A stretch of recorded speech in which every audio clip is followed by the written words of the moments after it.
प्रिय क्रांती मित्र हो, जय भीम, जय अशोक, जय संविधान, जय भारत।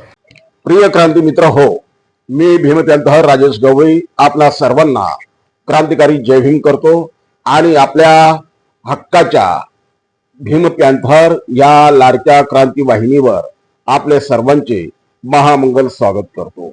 मित्रांनो, आंबेडकरी मुवमेंट ही फक्त आणि फक्त कार्यकर्त्यांच्या बळावरती जगत आलेली आहे, जगत आलेली आहे, लढत आलेली आहे। अशा वेळेला ह्या आंबेडकरी चळवळीमध्ये मुवमेंटमध्ये ऊर्जितावस्था निर्माण करण्यासाठी, तिच्यामध्ये प्राण फुंकण्यासाठी अनेक कर्तबगार योद्धे, भीमयोद्धे आपापल्या परीनं कार्यरत असतात। त्यातलंच एक प्रमुख नाव म्हणजे मिलिंदजी बेळमकर साहेब, जे आता आपल्या सोबत आहेत। एक सुप्रसिद्ध उद्योजक आहेत महाराष्ट्रामध्ये, त्यांची विशेष ओळख म्हणजे ते दानशूर उद्योजक आहेत। बेळमकर साहेबांना विचारू इच्छितो की साहेब, 4 ते 5 नगरसेवक तुम्ही निवडून आणण्याची जी चर्चा करताय किंवा आश्वासन देताय, मला सांगा की हा जो प्रभाग प्रकार आलेला आहे, या प्रभागामध्ये आपला आंबेडकरी उमेदवार म्हणा किंवा बहुजन वर्गातला उमेदवार म्हणा, जो आर्थिक बाबतीत कमकुवत आहे, तो या धनदांडग्यांच्या शर्यतीमध्ये कसं काय टिकाव धरेल? हे प्रभाग पद्धत ही बहुजनांसाठी घातक आहे की वरदायक आहे?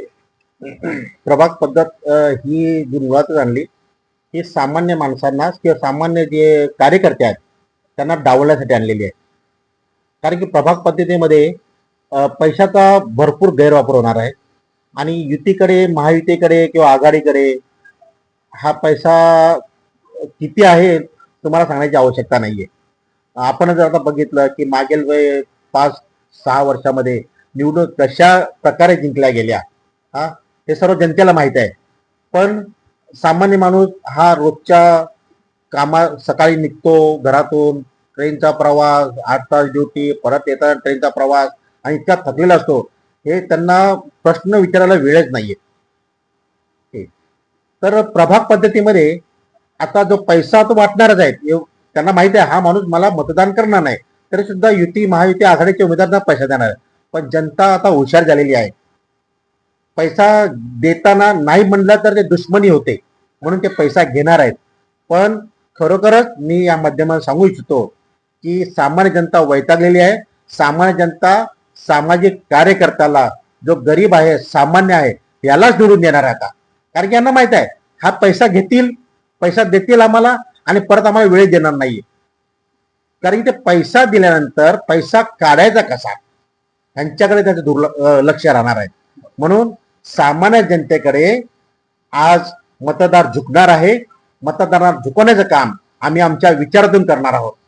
कारण की सामान्य जनतेला त्या निवडणुकीच्या काळामध्ये या पैशाच्या माध्यमातून यांना भूलभुलैया दिली जाते, पण आम्ही त्यांचं माइंड डायव्हर्ट करणार आहोत आणि माइंड डायव्हर्ट करून त्यांना येणाऱ्या ज्या त्यांच्या भावी पिढी आहे म्हणा किंवा येणाऱ्या सुविधा आहेत, या आम्ही कसे मिळवून देऊ। पैसा मिळाला की माणसं हॉस्पिटल पडतात का, की वाईट मार्गात जातात आणि वाईट मार्गातून त्यांना आजार होतात।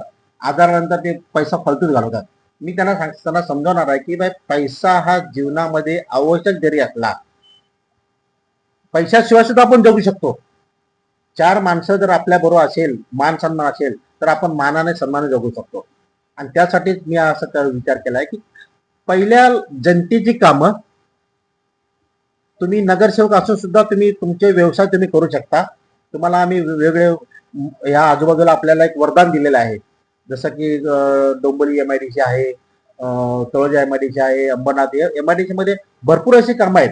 तुम्ही ती कामं घ्यायची, कामं करायची, आपलं घर चालवायचं आणि जो निधी जो येतो, निधीची टक्केवारी नाही खाता, तो टक्केवारी जे काही रोडची कामं आहेत म्हणा, आता तुमच्या पाण्याच्या टाकीबद्दल सांगितलं, पाण्याच्या टाकीबद्दल फंड आणून टाकी उभा करणे किंवा जे इतर जी काही सुविधा आहेत त्या सुविधाकडे लक्ष दिलं तर सामाजिक कार्यकर्ता हा आपलं पोट भरून जगू शकतो।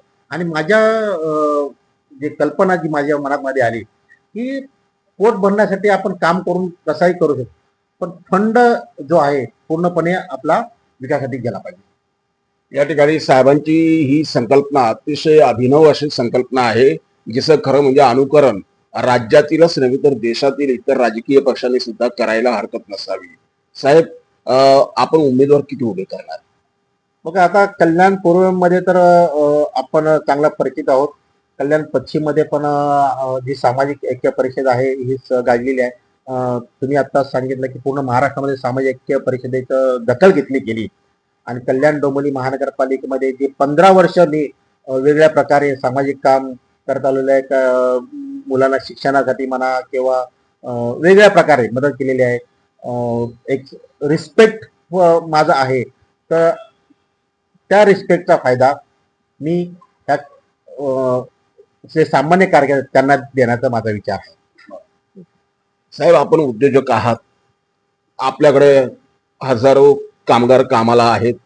तर कामाला ठेवताना त्या कामगारांना आपण त्यांचा शैक्षणिक पात्रता दर्जा तपासता, तरच त्यांना तुम्ही नोकरीला ठेवता.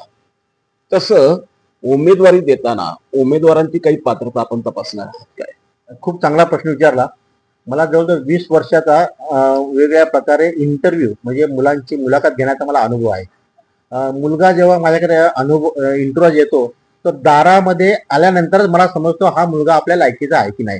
कारण की इतकी मानसिकता माझ्यामध्ये तयार झाली की लाखो मुलांचे मी इंटरव्ह्यू घेतलेले आहेत आणि त्यामध्ये सुद्धा मुलांची आर्थिक परिस्थिती बघतो, त्याला नीड किती आहे ते बघतो, सर्व बघून त्याची शैक्षणिक पात्रता बघतो आणि किती हा स्वाभिमानी प्रामाणिक आणि किती वर्ष माझ्याकडे टिकू शकतो हे सर्व मी बघतो. त्याच प्रकारे कल्याण डोंबिवली महानगरपालिकेमध्ये जवळजवळ सर्वच कार्यकर्ते मला ओळखतात, मी त्यांना ओळखतो आणि सर्वांची मानसिकता मी ओळखलेली आहे. आता तुमच्या माध्यमातून मी आता घोषणा करत आहे की उमेदवारी मी उभे करणार आहेत. माझ्याकडे उमेदवार येतील, त्या उमेदवारातून मी त्यांचा अर्ज घेणार आहे. अर्ज घेतल्यानंतर मला माहित आहे की कोणता उमेदवार हा खरोखरच सामाजिक काम करत आहे त्यालाच उमेदवार देणार आहे. सामाजिक कार्य, प्रामाणिकपणा आणि समाजाशी एकनिष्ठपणा या 3 त्रिसूत्र अवलंबून साहेब उमेदवारी देणार आहे, असं त्यांच्या बोलण्यातून त्यांनी सूचित केलेलं आहे. अर्थात महानगरपालिकेच्या निवडणुकांच्या तारखा कधी घोषित होतील, सर्व मातब्बर धनदानगे पक्ष त्याच्यामध्ये उतरलेले आहे. त्याच्यामध्ये मिलिंद बेळंकरांसारखा प्रामाणिक कार्यकर्ता आपल्या सोबतीला स्वाभिमानी कार्यकर्त्यांची फौज घेऊन ह्या अकराळ विक्राळ महाशक्तींना कशा पद्धतीनं तोंड देतो हे आपल्याला पाहावं लागेल. मी साहेबांना पुन्हा एकदा ह्या सगळ्या गोष्टींचा तरुणांना संदेश काय असेल, महानगरपालिकेच्या निवडणुकीच्या पार्श्वभूमीवर कल्याणकरांना डोंबिवलीकरांना आपला काय संदेश असेल? सामाजिक ऐक्य परिषद ही कोणती असं ठराविक जातीपातीची नाहीये. सामाजिक ऐक्य परिषदेमध्ये सर्वच प्रकारचे उमेदवार असतील. कारण की नगरसेवक किंवा स्थानिक स्वराज्य संस्था जातीपातीवर लढल्या जात नाहीत.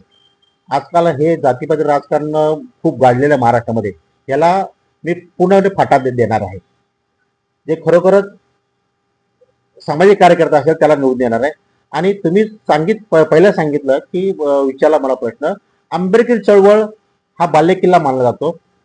तर आंबेडकरी चळवळ आता सध्या 4 विभागात विभागली गेली आहे.